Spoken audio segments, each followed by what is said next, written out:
E eu separei 5 textos bíblicos falando da ação do André. Provavelmente você talvez até todas as vezes que viu o nome André, ele sempre estava sendo colocado na lista dos discípulos.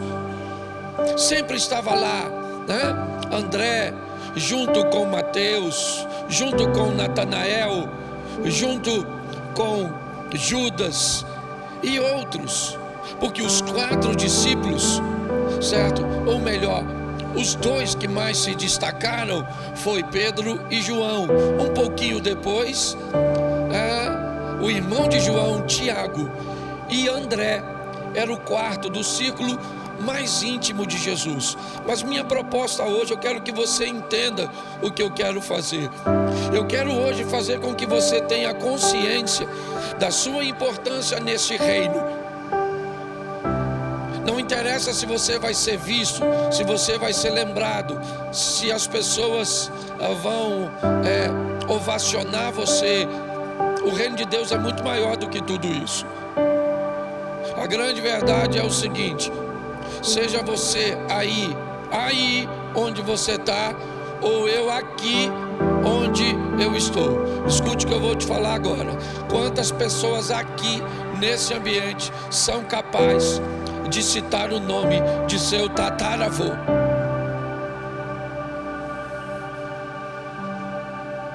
Quatro gerações só. Me diga o nome de seu tataravô. Você sabe? Não, né? Deixa eu facilitar. Seu trisavô. Tem alguém aí que sabe? Aí já apareceu. Uma soma, 2. Seu bisavô. Quantos sabem?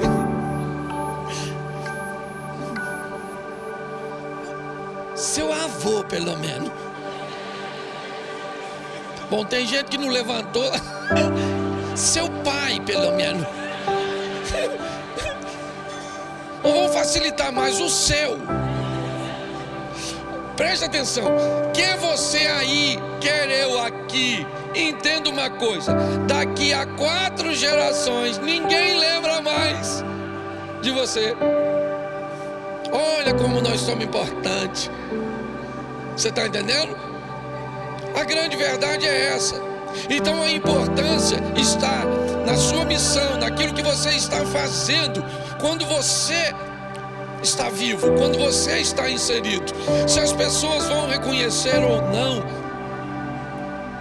o importante é você olhar para o Jó e ver que tende visto meu servo Jó. Então eu vou mostrar a vocês 5 textos rapidinho, certo? Para mostrar quem era esse cara que pouco apareceu. Para mim, mais discreto que ele, só José, pai de Jesus. Para mim, ninguém desempenhou uma missão tão importante. Gente, Moisés foi o único, José foi o único homem que pisou nessa terra e teve o privilégio de ouvir o Filho de Deus te chamar de pai. Pensa na moral do cara, entrar na presença de Deus em oração e falar: Senhor, vim aqui conversar com o Senhor a respeito do nosso filho. Mas foi discreto, apesar de uma missão tão importante. Vai aqui o primeiro texto, João capítulo 1, verso de número 35. Coloca na tela, por favor. João 8:35. No dia seguinte, João estava outra vez na companhia de 2 dos seus discípulos. Preste atenção. A diferença entre João Batista e Jesus são 6 meses apenas. Quando Isabel estava grávida nas montanhas, o anjo aparece para Maria e diz: sua prima Isabel está grávida e este é o 6º mês de sua gravidez. Maria engravida. Isabel está grávida de 6 meses. A diferença de idade para os dois, de João Batista para Jesus, 6 meses mais velho. João então inicia seu ministério provavelmente também com 30 anos, uma idade que trazia para o homem a maioridade. E quando João tem 3 anos e 6 meses, ou 30 anos e 6 meses, ele tem 6 meses de ministério, Jesus então aparece. E o texto diz que João estava com 2 dos seus discípulos. Jesus ainda não tinha iniciado seu ministério, e João já tinha 2 indivíduos, dentre outros, que o serviam. Verso de número 40.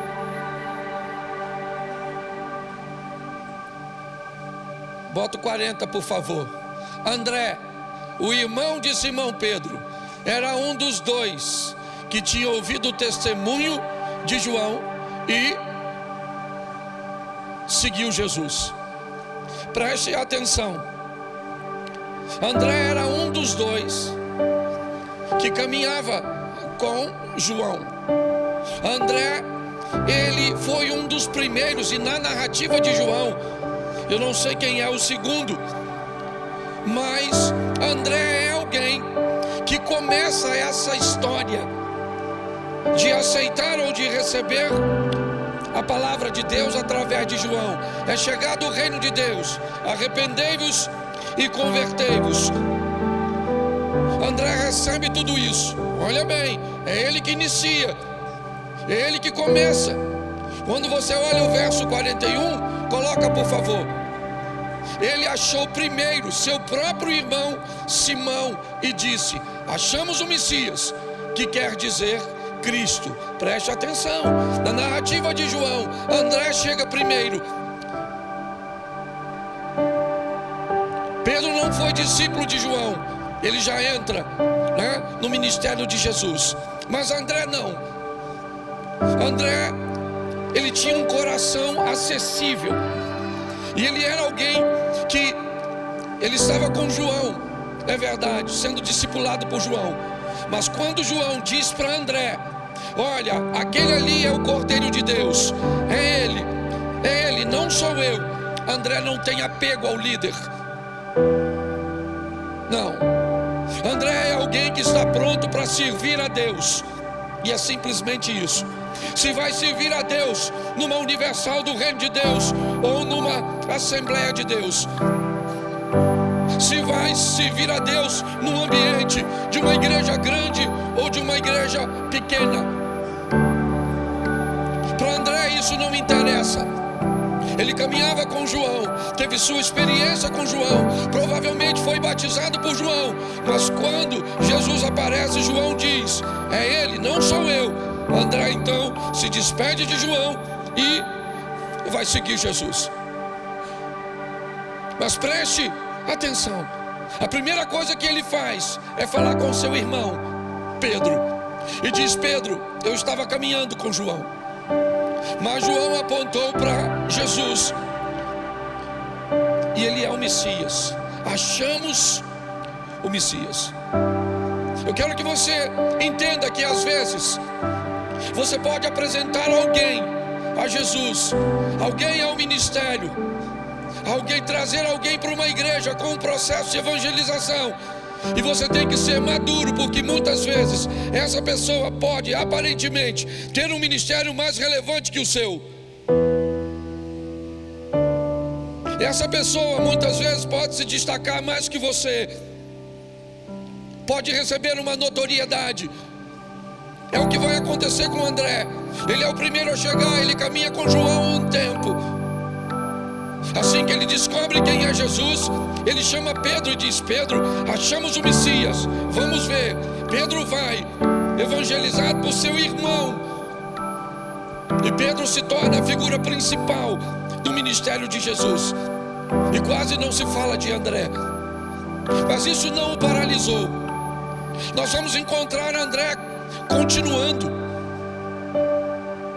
Nós vamos ver que a história continua para ele, E é isso que é importante, gente. Nós fazemos parte de um reino. Se você é um músico, se você trabalha no estacionamento, no ministério infantil, se você é um obreiro, se você está atrás das câmeras, se você não tem função nenhuma, aparentemente, mas já cumpriu a sua. Na hora da oferta, você colocou seu dinheiro. Na hora do louvor, você colocou sua voz. Na hora da intercessão, você colocou sua oração. Será que isso é pouco no reino de Deus? Quem é que mede o quanto? Talvez o meu dinheiro possa ser maior que o seu, mas quem sabe a sua oração não é maior que a minha. É importante as pessoas descobrirem o quanto elas são fundamentais nesse ambiente de culto, porque muitas vezes você passa despercebido. Pode entrar por aquelas portas e ninguém te cumprimentar, pode sair por aquelas portas e ninguém nem notar que você veio, mas saiba de uma coisa: o céu sabe que você esteve aqui, e é isso que é importante. Não diminua o valor que você tem no ambiente de adoração. André fala com Pedro, é verdade, apresenta, ele é o primeiro, mas a história continua. Quando nós olhamos para João, capítulo 6, verso 8, vamos ver algo bem interessante. Um de seus discípulos, chamado André, irmão de Simão Pedro. Note que parece, até para identificar quem ele é, tem que falar o nome de Pedro. Que se falar só André, ninguém sabe. Que André? O irmão do Pedro. Certo? Então está lá, um de seus discípulos, chamado André, irmão de Simão Pedro, informou a Jesus. Coloca aí. Está aí um rapaz que tem 5 pães de cevada e 2 peixinhos.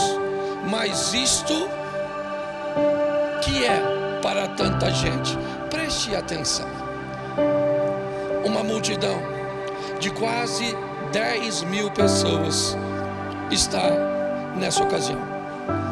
5.000 pessoas, 5.000 homens, sem falar mulheres e crianças. Não tinha internet, rede social. Pastor, como é que se juntava tantas pessoas assim? Batedores iam à frente, missionários iam à frente dizendo: daqui uma semana Jesus está chegando aqui. Jesus tinha uma estratégia muito especial para que muitas pessoas fossem. Ele levava comida. Grande parte das pessoas não ia ver Jesus, sabia que depois do culto ia rolar um Gomes e bebe.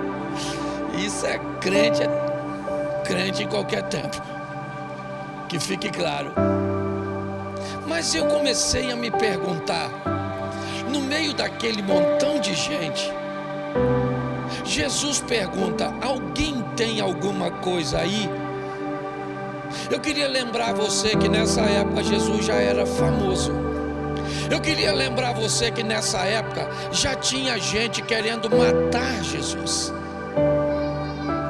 Quando eu olho para André, eu imagino André olhando um garoto que tem um embrulho na mão. Ele procura uma proximidade, ele procura estar perto de Jesus. Aliás, isso não era ele, era todos. E aí eu vejo um cara altamente observador. Eu vejo alguém que me parece que se aproxima do garoto para entender o que aquele garoto faz com aquele embrulho. Poderia ser uma faca, poderia ser alguma coisa que atentaria contra a vida de seu mestre. André aborda o garoto e pede para ver o que o garoto tem. E ele identifica que naquela embalagem não há nada perigoso. O que há ali são 5 pães e 2 peixes. Ele não fala nada, é do garoto. Ele vai embora. Mas ele já identificou que não há perigo, que seu mestre não corre perigo, que seus amigos não correm perigo, porque o que aquele menino leva é apenas 5 pães e 2 peixinhos. Mas neste momento, Jesus pergunta: tem alguém que tem alguma coisa para comer? Aí André diz: tem um garoto, tem um jovem que tem 5 pães e 2 peixes. Preste atenção, porque nós vamos ver algo precioso na vida deste anônimo. Ele não é ninguém, mas é altamente observador. Ele não é ninguém, mas está preocupado com a segurança, com o bem-estar. Ele é alguém que se preocupa com o grupo. Ele é alguém que sua mente está sempre ligada, observando, não para criticar, não.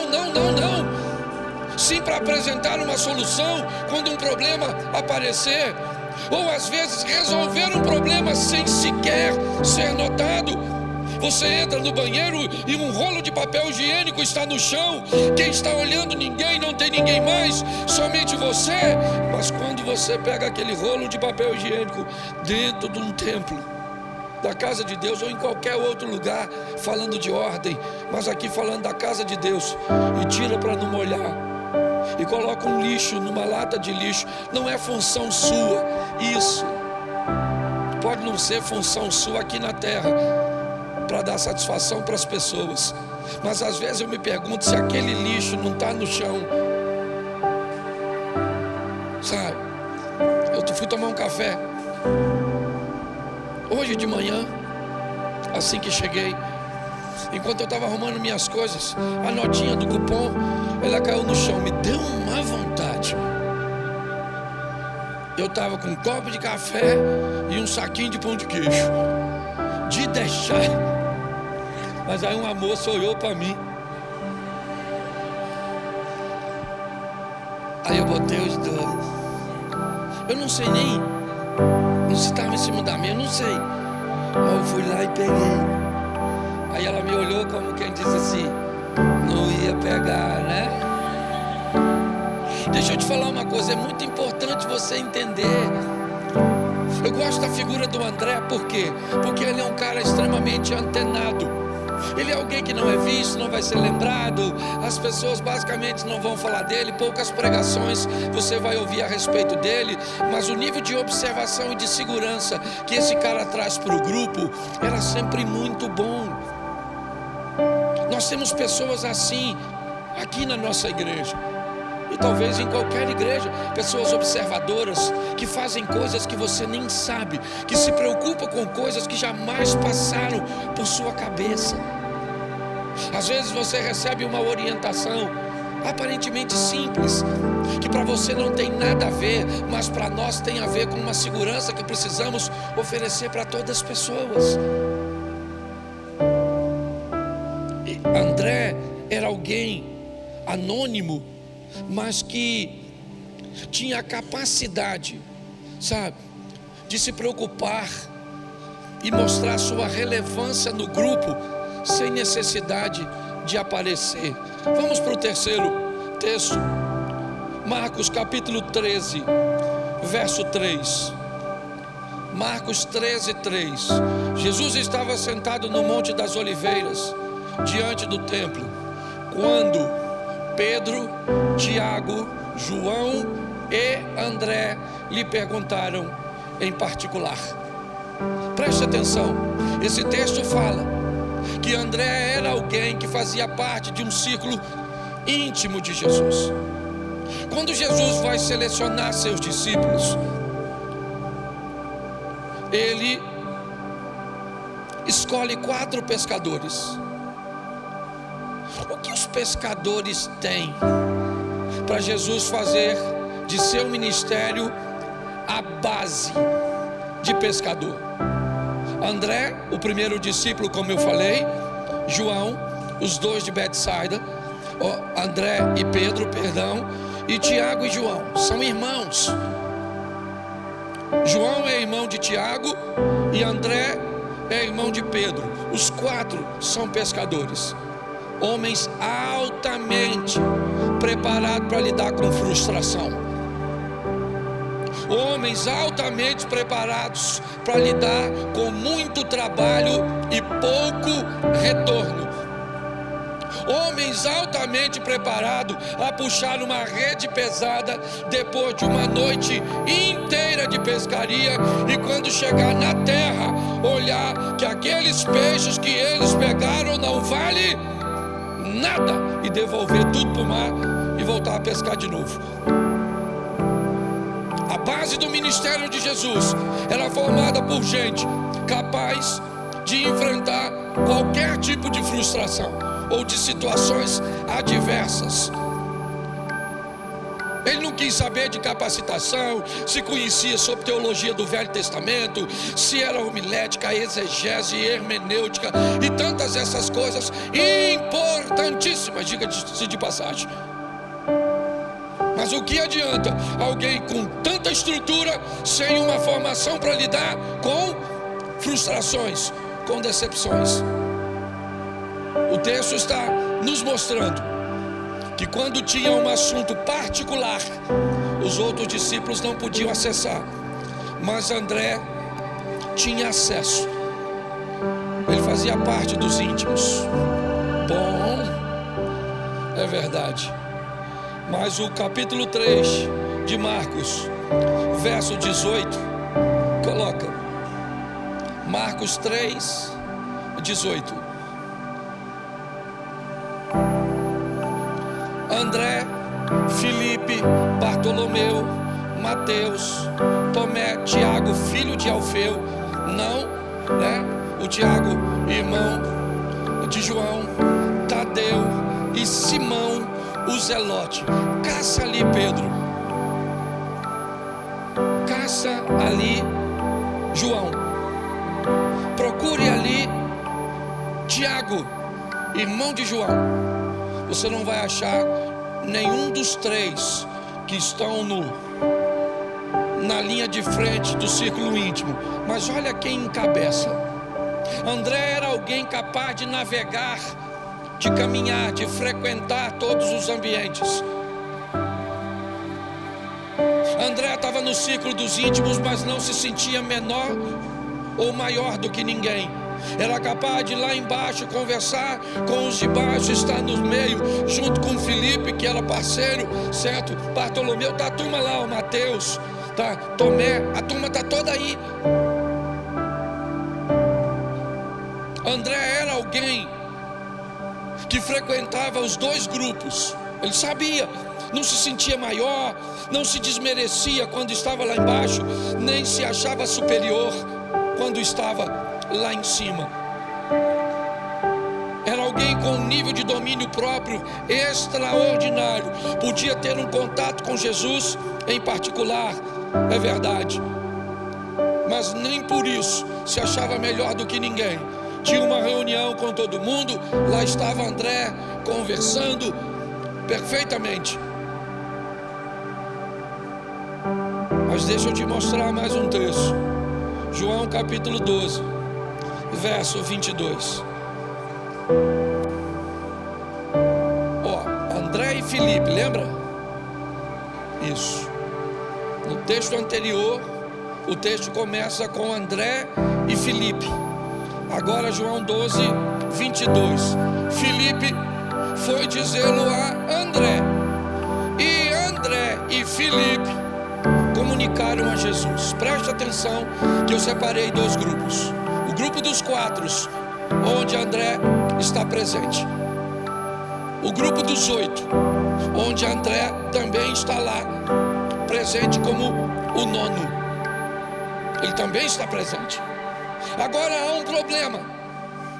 Filipe, aquele que havia evangelizado o eunuco, um dos discípulos de Jesus apto para transpor as fronteiras, ele está notando que algumas pessoas que não são judeus estão se interessando pelo evangelho de Cristo. Ele está notando que algumas pessoas estão querendo conhecer a Cristo mais de perto. Mas André não tem acesso, mas Filipe não tem acesso. Filipe não. Filipe não pode acessar. Ele não acessa Jesus, mas ele acessa a André. Filipe foi falar com André: André, tem um grupo aqui que não são judeus, mas eles estão querendo conhecer Jesus, eles estão querendo falar com Jesus, eles estão querendo ter intimidade com Jesus. Se fosse muita gente que eu conheço, diria: beleza, deixa que eu vou lá e falo com Jesus. Ele disse: não, faz o seguinte, vem comigo, você não tem acesso, mas eu tenho. Eu vou levar você, e você vai lá e comunica a Jesus, e diz a Jesus. Sabe quem André é? Ele é o cara que oferece acesso. Ele é alguém que sabe que o caminho não é só para ele, que outras pessoas podem ter o direito de também fazerem, de também terem, de também acessarem. A vida desse cara é algo extraordinário. A maneira cuja qual ele começa o primeiro e de repente desaparece. A maneira como ele consegue observar e se preocupar com a segurança de seu mestre e de todo o grupo. A maneira que André lida com o seu ministério. Ninguém está vendo, não interessa se ninguém está vendo, meu irmão. Não interessa se estão vendo ou não estão vendo. Nós estamos aqui não é para servir a homem, é para servir a Deus. É assim que funciona. Se as pessoas vão entender, se não vão, isso não é problema nosso. Nós temos uma missão a cumprir. Ele era alguém que sabia se comportar em todos os ambientes, que estava apto para lidar, com os grandes, se é que eu posso chamar assim, ou com o restante da turma. Ele era alguém pronto para resolver problemas, e alguém para oferecer acesso. E aí eu quero terminar perguntando a você: você conhece seu valor? Você sabe quem você é nesse reino? Ou será que você ainda está procurando um lugar de notoriedade? Será porque nunca cantou um hino aqui na frente, nunca recebeu uma oportunidade? Será que você se trata como alguém inferior?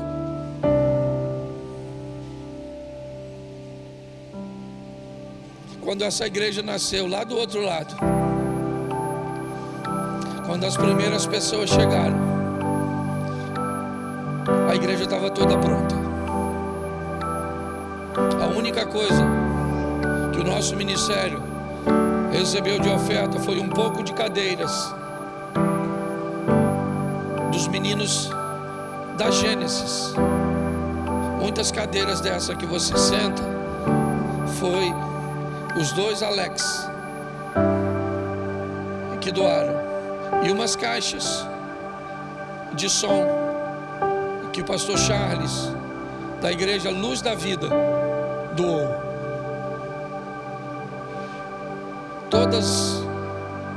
Tudo que tinha, tudo. Esse teclado é o da igreja. Esse teclado eu trouxe dos Estados Unidos, eu comprei lá. E eu coloquei bastante recurso aqui, lá do outro lado, quando estava começando. Mas à medida que você foi chegando,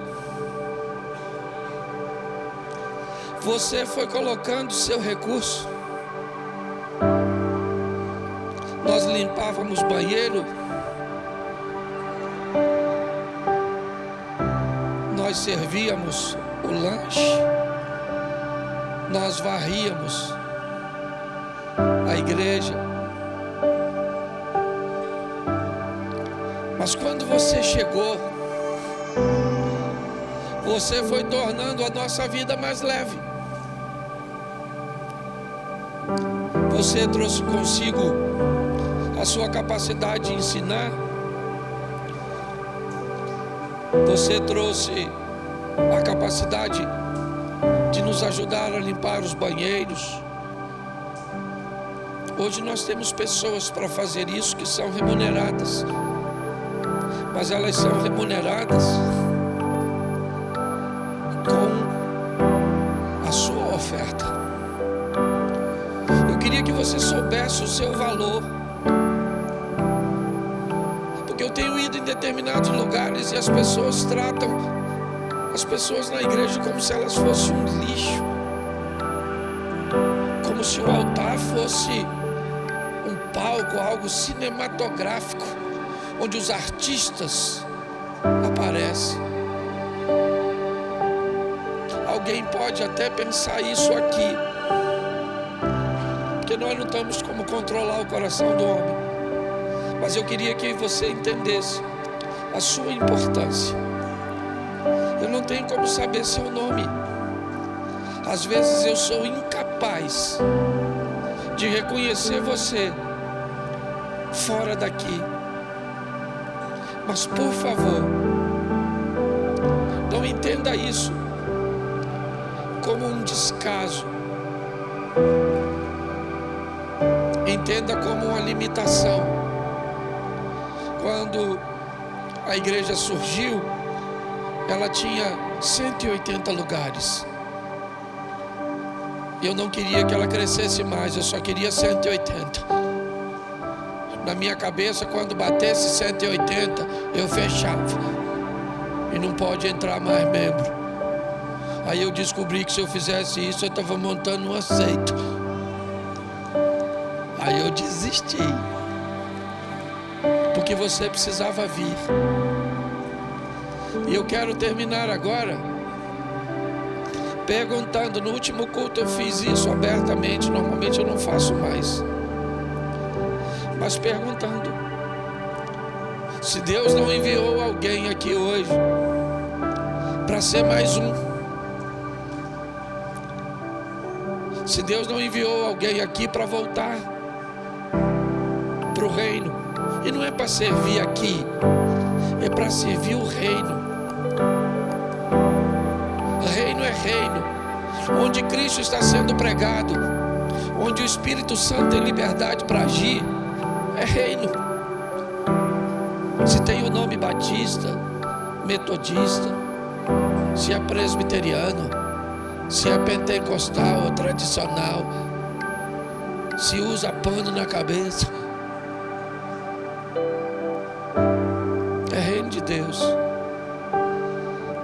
Ah, pastor, eu não sou daqui, mas eu estou afastado dos caminhos do Senhor. Então volte aqui e volte para a agência onde você trabalhava.